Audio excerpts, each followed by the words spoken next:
Wherever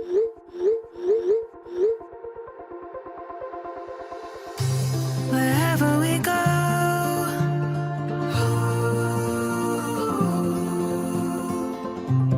we'll always know.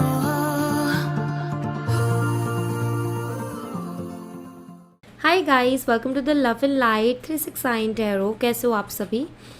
उम्मीद है आप सभी बहुत अच्छे होगे और फिर लाइफ में आगे बढ़ रहे होगे। सो गाइस, मैं हाजिर हूँ आप सभी के सामने एक और रीडिंग लेके। और रीडिंग होगी करंट फीलिंग्स, करंट एनर्जीज़ के लिए। देखेंगे कि इस वक्त आपके पार्टनर की एनर्जीज़ आपके लिए क्या है, इस वक्त वो आपके बारे में क्या सोच रहे हैं, कैसा फील कर रहे हैं, उनके फीलिंग, इमोशन, थॉट्स आपके लिए क्या है। सो ये एक general, timeless and collective reading है। आप इसे जब मर्जी देख सकते हो, आपको हेल्प करेगी। और अगर आप मुझसे पर्सनल रीडिंग लेना चाहते हो तो स्क्रीन पर व्हाट्सएप नंबर दिए गए हैं, आप उस पर कांटेक्ट कर सकते हो for love reading, health reading, career reading.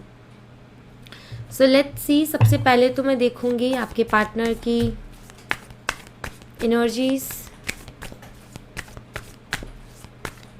आपकी एनर्जीज और इस रिलेशनशिप की एनर्जीज। थोड़ी मैं पास्ट एनर्जीज को यहाँ पर देखने की कोशिश करूँगी। सबसे पहले तो आपके पार्टनर की क्या पास्ट एनर्जी रही है, फिर आपकी क्या एनर्जी रही है पास्ट में, और आपके रिलेशनशिप की। दिस यूनिवर्स बताएं।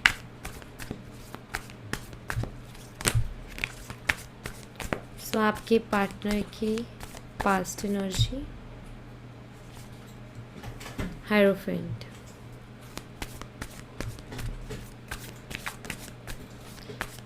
ओके। आपकी past energies,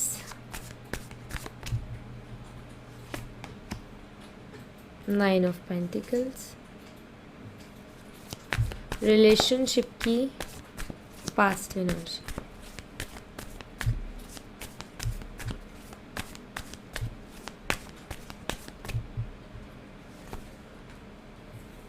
four of swords, separation, क्योंकि दिल अलग है उस लड़की से। ओके, सबसे पहले अगर मैं देखूं आपके पार्टनर की पास्ट एनर्जीज को, मुझे ऐसा दिखाई देता है कि आई थिंक इस शख्स को आपसे शादी करनी थी। या तो आप इस शख्स से शादी के पर्पज़ से ही मिले थे, या इस शख्स को शादी करनी थी। ये शख्स कोई हीलर हो सकता है, या स्पिरिचुअलिटी से जुड़ा हुआ हो सकता है, मैच्योर है, काफ़ी सेंसिबल है। ये शख्स बेशक ये आपको बहुत कुछ सिखाता होगा, या ज्ञान इनकी तरफ से बहुत मिलते होंगे आपको। लेक्चर ये शख्स बहुत अच्छे अच्छे देता होगा आपको। ये दिखाई देता है, बड़ी बड़ी बातें करना, तो ये सब कुछ है। हो सकता है ये हंसमुख हो, बहुत ज़्यादा हंसते हो या हंसती हो।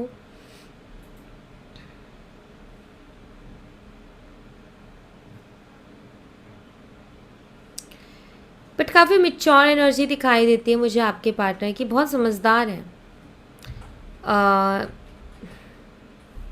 बच्चों वाली एनर्जी नहीं है। एजड भी हो सकते हैं, मतलब मीन्स आप एज का आप में गैप हो सकता है। ये बड़े हो सकते हैं आपसे या बड़ी हो सकती हैं।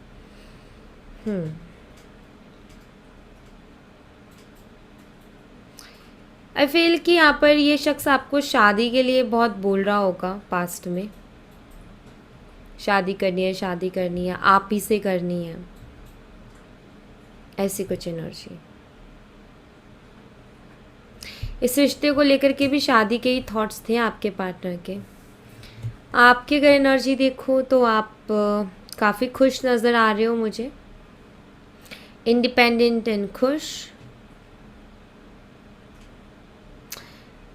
सब कुछ था आपके लिए, मतलब आप बहुत खुश थे पास्ट में।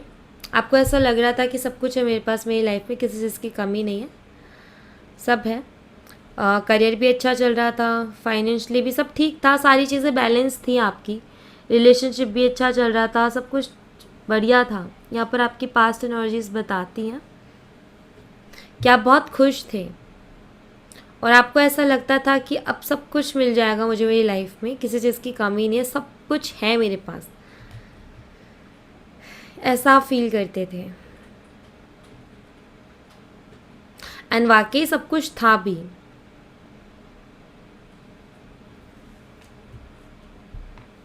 एंड यहाँ पर हो सकता है आप दोनों अर्थ साइन से ही हो, टॉरस वर्गो कैप्रिकॉर्न, इसमें से आपका आपके पार्टनर का साइन हो सकता है।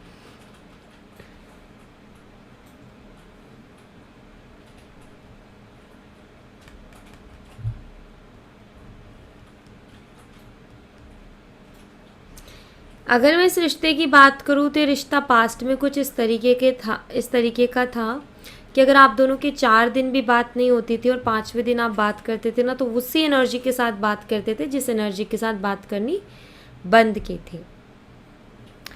काफ़ी ट्रस्ट था एक दूसरे के ऊपर एंड बहुत प्यार भी था एक दूसरे के लिए। ऑन एंड ऑफ सिचुएशन हो सकती है रही हो पास्ट में, कभी बात हुई कभी नहीं हुई, कभी हुई कभी नहीं हुई, बट जब भी बात होती तो वो भी अच्छे से करते, आप भी अच्छे से करते, तो कभी ऐसा कुछ हुआ नहीं। लाइक डाउट नहीं आए कभी। मैं थोड़ी प्रेजेंट भी देखूंगी क्या हाल है आपके पार्टनर की एनर्जी का, तो बहुत सारी चीज़ें वहाँ भी क्लियर होंगी।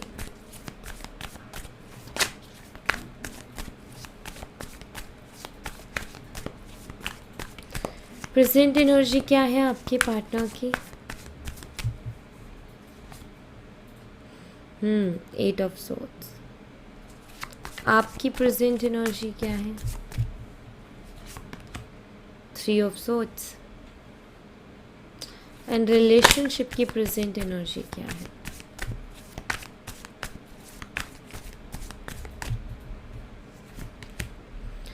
स्ट्रेंथ।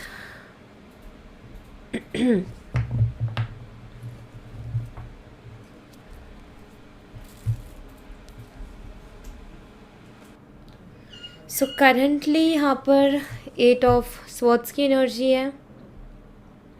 आपके पार्टनर ऐसी चीज़ों में फंसे हुए हैं जिसमें फंसने का कोई कारण नहीं है। कुछ इनके मन के ही अपने डर हैं, इनके मन की कुछ चीज़ें ऐसी हैं जो इनको रिस्ट्रिक्ट कर रही हैं। एक्चुअली आपके पार्टनर देखो, यहाँ पर देखो, ये बंधी हुई नहीं है लड़की, लेकिन इसको ये मिरर में देखो इमेज क्या नज़र आ रही, बंधी हुई। आपके पार्टनर ना अपने थॉट्स में ही फंसे हुए हैं। वो अपनी खुद की सोच की वजह से, उनकी कुछ थॉट्स की वजह से ही स्टक है। यहाँ पर दिखाई देता है वो करंटली स्टक है। आई थिंक उनकी ठीक से बात ही नहीं कर रहे हैं आपसे, या आपकी कोई बात का जवाब नहीं दे रहे, इन्होंने घोस्ट किया है, ऐसा दिखाई देता है। ओके एंड यहाँ पर है 3 ऑफ स्वॉर्ड्स की एनर्जी, जो कि बताती है कि आप कहीं ना कहीं बहुत ज़्यादा हर्ट हो इनके घोस्ट करने की वजह से, बिकॉज आप इनको कॉल मैसेज करते रहते हो बट कोई रिस्पॉन्स नहीं है, कोई क्लियरिटी नहीं है इनकी तरफ से कि एकदम से हुआ क्या है, चाहते क्या है, और यू नो क्लियरिटी नहीं है यहाँ पर।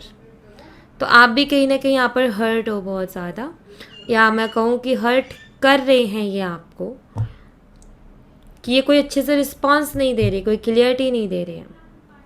एंड इसी बीच आपके मन में बहुत अलग अलग तरीके के ख्याल आते हैं।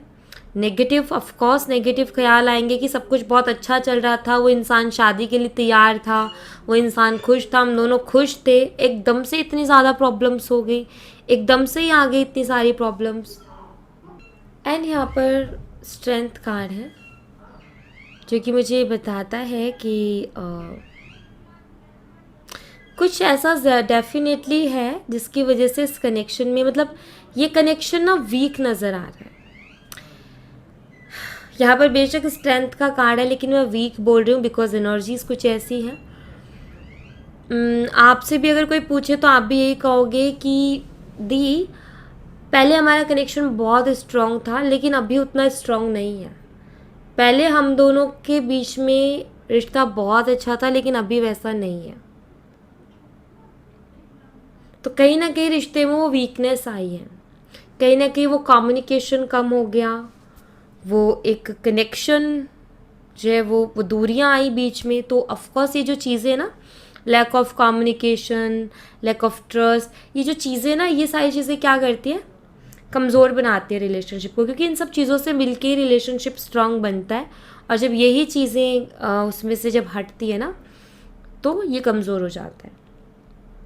जैसे प्यार है लेकिन ट्रस्ट इश्यूज़ है, कमज़ोर होगा रिश्ता। प्यार है लेकिन केयर नहीं है, कमज़ोर होगा रिश्ता। प्यार केयर है लेकिन रिस्पेक्ट नहीं है, कमज़ोर होगा रिश्ता। तो हर एक चीज़ एक दूसरे से जुड़ी हुई है। और जैसे प्यार भी है, रिस्पेक्ट भी है, केयर भी है, लेकिन बातें नहीं हो रही हैं, कमज़ोर होगा रिश्ता। तो यहाँ पर रिश्ता थोड़ा, आपको भी ये चीज़ फील होती है कि हमारा वो पहले वाला रिश्ता नहीं है, काफ़ी बदलाव आ गए हैं रिश्ते में। मे बी आपके पार्टनर के बिहेवियर में भी काफ़ी ज़्यादा चेंजेस आ गए हैं। वो पहले बहुत अच्छे से बिहेव करते थे, बट शायद अब उतने अच्छे से बिहेव नहीं कर रहे हैं। सो ऐसा कुछ है यहाँ पर। लेट्स सी इन फ्यूचर क्या एनर्जी रहने वाली है, इन फ्यूचर क्या देखने को मिलेगा।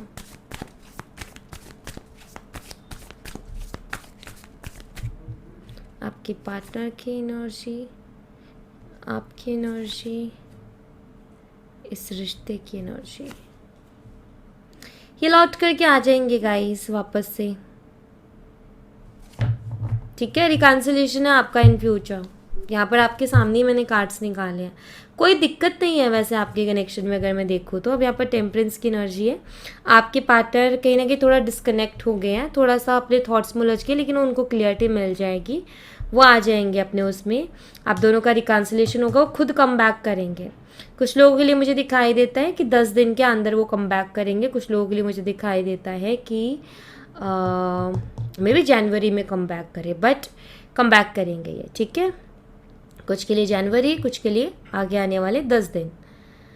बट मुझे यहाँ पर ऐसा दिखाई देता है कि आगे की एनर्जीज बहुत अच्छी हैं। आपके पार्टनर वही इमोशंस जो अभी कहीं ये फंस गए और जिसकी वजह से ये फील नहीं कर पा रहे, अगैन इन फ्यूचर ये फील करेंगे। आप दोनों साथ में होगे, डोंट वरी। और यहाँ पर 2 ऑफ कप्स है, इट मीन्स आपको जो भी हर्ट हुआ है वो भी वो जो अभी आपको हर्ट हो रहा है, तकलीफ़ हो रही है ना, इनके आने पर आपको आपके सारे सवालों के जवाब मिल जाएंगे। एक होता है ना कि कहीं घाव लगा, उस पर मलहम सा लग गया हो, बिल्कुल वैसा ही है। ठीक है, सो वही मरहम ये लगाएंगे आके। ऑलराइट, तो यहाँ पर मुझे दिखाई देता है कि आप दोनों का फिर से रिश्ता, एंड आप दोनों का फिर से जो रिश्ता अभी वीक हो गया, स्ट्रांग होगा, क्योंकि यहाँ पर दोनों कार्ड्स ऐसी एनर्जी को लिए हुए हैं। एंड मुझे यहाँ पर ये भी दिखाई देता है कि आपके बीच में जो भी कन्फ्यूज़न, जो भी मिसअंडरस्टैंडिंग, ये घोस्ट कर देना, क्यों किया, किस लिए हुआ, सबका जवाब आपको मिलेगा। यानी खुद कम बैक करेंगे, खुद से आएंगे आपकी लाइफ में वापस। Alright, so don't worry. आगे मुझे अच्छे कार्ड्स मिले आगे। अब आप देख सकते हो, पहले की पास्ट एनर्जीज के कार्ड अच्छे थे, बट प्रेजेंट एनर्जी के अच्छे नहीं है, लेकिन अगेन फ्यूचर एनर्जी के कार्ड्स बहुत अच्छे हैं। ओके, सो रिकन्सिलिएशन यहाँ पर है। अभी मैं देख लेती हूँ आपके पार्टनर की तरफ से आपके लिए यहाँ से क्या मैसेज है।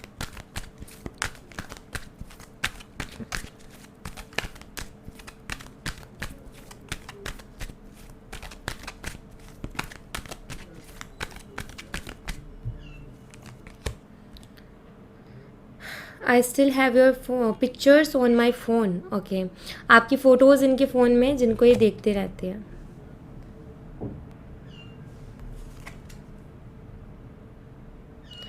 I could never forget about you, ये आपके बारे में, आपको नहीं भूल सकते हैं कभी भी नहीं। You are perfect for me, ये आपकी तरफ से मैसेज है। एंड यू नो, आप इन्हें पसंद हो, बहुत पसंद हो, आपसे प्यार भी करते हैं, क्योंकि आपके साथ खुश रहते हैं, क्योंकि आप इनको अंडरस्टैंड करते हो। ये ज़रा से भी उदास होते हैं, आपको पता चल जाता है, और आप कुछ ना कुछ ऐसा कर देते हो कि इनके फेस पे वो खोई हुई स्माइल वापस से आ जाए। तो इनको ऐसा लगता है कि आपसे ज़्यादा बेहतर इनको कोई नहीं समझता, और कहीं ना कहीं इनको ये भी लगता है कि आपको पता है कि मुझे कब, कहाँ, कैसे रिएक्ट करना है। तो ये जो आपकी समझदारी है ना, ये जो आपकी चीज़ें हैं कि आप ऑब्जर्व करते हो एंड सिचुएशन के अकॉर्डिंग ही रिएक्ट करते हो, ओवर रिएक्ट नहीं करते हो, तो ये क्वालिटीज़ इनको आपके अंदर पसंद है। All right,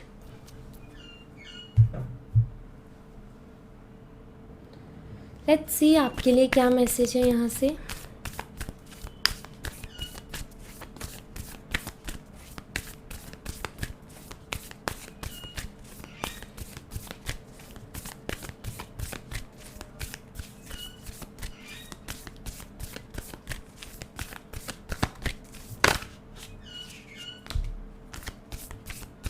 work through your fears, your hard work is paying off. अपने डर के साथ काम करो guys. Your dreams need a practical plan. Guys आप डर जाते हो चीज़ों को लेकर के, तो यहाँ पर ना आपके मन में कुछ डर है, कुछ इनसिक्योरिटीज़ हैं। यहाँ पर यूनिवर्स कह रहे हैं कि आपको ऐसे इनसिक्योर होने की ज़रूरत नहीं है, आपको उनके ऊपर वर्क करना चाहिए। आपको ऐसे इनसिक्योर नहीं होना, आपको बुरी से बुरी कंडीशंस में भी ये सीखना है कि पॉजिटिव कैसे रहना है। क्योंकि अगर आपकी बुरी से बुरी कंडीशंस को भी अगर कोई चीज़ सुधार सकती है, आपकी कंडीशंस में अगर कोई चीज़ इम्प्रूवमेंट ला सकती है, तो वो है आपकी पॉजिटिव थिंकिंग, आपके पॉजिटिव थॉट्स। क्योंकि जब हम पॉजिटिव रहेंगे तो हमारी बॉडी में एनर्जी भी रहेगी और कुछ करने का भी मन करेगा और शायद हम सॉल्यूशन भी निकाल लें। बट अगर हम नेगेटिव रहेंगे तो नेगेटिविटी से डर आता है, मन में एंजाइटी आती है, डिप्रेशन आता है। इसकी वजह से हमारी एनर्जी बॉडी की लो होती है और हम कुछ नहीं कर पाते हैं, राइट। तो अपने डर के ऊपर काम करो, डरो मत, इनसिक्योर मत हो, पॉजिटिवली चीज़ों को देखना शुरू करो। जितनी भी मेहनत की है आपने इस कनेक्शन के लिए, ऑफ कोर्स वो मेहनत का फल आपको मिलेगा, वो मेहनत आपकी वेस्ट नहीं जाएगी। बट आपको थोड़ा प्रैक्टिकल होकर के भी चलने की ज़रूरत है। आप बहुत इमोशनल हो गए हो। एनर्जीज़ अगर बहुत ज़्यादा इमोशनल हो जाए तो भी अच्छी नहीं है, एनर्जीज़ अगर बहुत ज़्यादा प्रैक्टिकल हो जाए तो भी अच्छी नहीं है। एक परफेक्ट बैलेंस बहुत ज़रूरी है। अभी आपको प्रैक्टिकली चलना बहुत ज़रूरी है, बिकॉज आप बहुत इमोशनली चल रहे हो। तो इमोशनली बहुत ज़्यादा चलना भी हार्मफुल है, वो कहीं ना कहीं आपको हार्म करेगा। और बहुत ज़्यादा प्रैक्टिकल चलना भी हार्मफुल है। तो आपको एक बैलेंस बनाना चाहिए मेरे ख्याल से, ठीक है। सी, आपने क्या करना है कि हर चीज़ के बारे में आप सोचो, दिल से सोचो, नो डाउट, ठीक है। लेकिन फैसले और एक्शंस आपके प्रैक्टिकली होने चाहिए, ठीक है। दिल से सोचो, इमोशंस के साथ सोचो, तब भी आप काम कर पाओगे। जैसे मान लो कि आप कोई भी स्किल सीखना चाहते हो, एग्जाम्पल दे रही हूँ, कोई भी आप एक स्किल सीखना चाहते हो। अगर आप प्रैक्टिकली सोचोगे कि मुझे स्किल सीखनी है, इससे जो है ये स्किल से बहुत फ़ायदे हैं, बहुत पैसे मिलेंगे, बहुत कुछ है, ठीक है, आगे है, ग्रोथ है, तो आप कहीं ना कहीं उससे कोई जुड़ाव नहीं है। जस्ट आपका ये है कि भाई बहुत पैसे मिल जाएंगे इस स्किल से, सीख लेते हैं, उसमें कोई इंटरेस्ट भी नहीं है आपका। आप प्रैक्टिकली सोच रहे हो कि भाई ये फ़ायदा पहुंचाएगा मुझे, ठीक है। आपने वो स्किल सीखना शुरू कर दिया, आप शायद उस स्किल को सीख भी जाओगे, लेकिन जब आप उसके साथ काम करोगे एक टाइम तक तो ठीक है, एक टाइम बाद वो काम आपके लिए बोरिंग हो जाएगा, एक टाइम के लिए आपका काम करने का मन ही नहीं करेगा। एंड फिर आपको लगेगा अरे मैंने गलत चूज़ कर लिया, मुझे कुछ और सीखना चाहिए था। अगर पहले ही सिचुएशन कुछ ऐसी हो जाती कि आप इमोशनली स्किल लेते और उस पर प्रैक्टिकली वर्क करते, तो आज भी वही इंटरेस्ट रहता। जैसे हमने कोई ऐसी स्किल पकड़ी जिसके साथ इमोशनली अटैच हैं, जो अच्छा लग रहा है, इंटरेस्टेड है, ऑफकोर्स उसके लिए कहीं ना कहीं कुछ करने का मन करता है या उस काम को करने का मन करता है। तो अब हम इमोशनल है उस काम के लिए, उस चीज़ के लिए, क्योंकि हमें अच्छा लगता है वो चीज़, उससे उसको करने से हमें खुशी मिलती है और बहुत अच्छा भी महसूस होता है। तो अब आप उस पर अगर प्रैक्टिकल एक्शन लेते हो तो वो आपके लिए इन फ्यूचर फ्रूटफुल होगा और कभी उससे इंटरेस्ट भी नहीं जाएगा आपका। तो बस यही है कि सोचो इमोशनली, लेकिन फैसले और एक्शंस प्रैक्टिकली लो। तो इसका थोड़ा सा आप ध्यान रख लो, तो आपकी लाइफ बहुत बैलेंस हो जाएगी। तो यही यहाँ पर यूनिवर्स आपको कहना चाहते हैं कि आपको कुछ इस तरीके से ही चलना है। इमोशनली सोचो, लेकिन आपके एक्शंस, आपका फैसला प्रैक्टिकल होना चाहिए, प्रैक्टिकली होना चाहिए, ठीक है। तो ये थोड़ा सा आप ध्यान दो यहाँ पर। एंड जो भी मेहनत करोगे उसका रिजल्ट ऑफ कोर्स मिलेगा, मेहनत प्योर इंटेंशंस के साथ, एंड अपना 100% दो हर चीज़ में। कोई भी चीज़ ऐसी नहीं है कि वेस्ट चली जाएगी, जहाँ मेहनत लगा रहे हो वहाँ से नहीं तो कहीं और से लौट के आएगी, लेकिन जहाँ एनर्जी दी है ना आपने, डेफिनेटली वो आपकी लाइफ में लौट करके आएगी। ओके, सो बस यहाँ पर यही है कि ये मत समझो कि मेरा ये टाइम वेस्ट गया, कि मैंने यहाँ एफर्ट डाले थे ये वेस्ट गए, मेरी ये मेहनत वेस्ट गई, मैंने ऐसा किया था, मैंने वैसे किया था। ये यूनिवर्स आपको पे कर देंगे क्योंकि आपकी इंटेंशन साफ थी, आपको बस पॉजिटिव रहना है। अगर आप यही थॉट्स देते रहोगे वेस्ट गया तो फिर वेस्ट ही जाएगा। आपने बस अपना अच्छा करना है, अपना बेस्ट देना है, बाकी आपको क्या मिलेगा वो उस यूनिवर्स के हाथ में है कि वो आपको क्या देना चाहते हैं। तो आप अपना बेस्ट दो, यूनिवर्स अपना बेस्ट देंगे आपको, ठीक है। सो यहाँ thank you so much guys, ये थी आप लोगों के लिए एक छोटी सी रीडिंग। आई होप आपसे रेजोनेट की हो, आई होप आपको पसंद आई हो, रेजोनेट की हो तो मुझे बताना ज़रूर कमेंट बॉक्स में। पसंद आई हो तो लाइक ज़रूर करना, चैनल को सब्सक्राइब करना मत भूलना। मैं मिलती हूँ आपसे नेक्स्ट रीडिंग में, तब तक अपना ख्याल रखें। Bye bye, take care, see you again.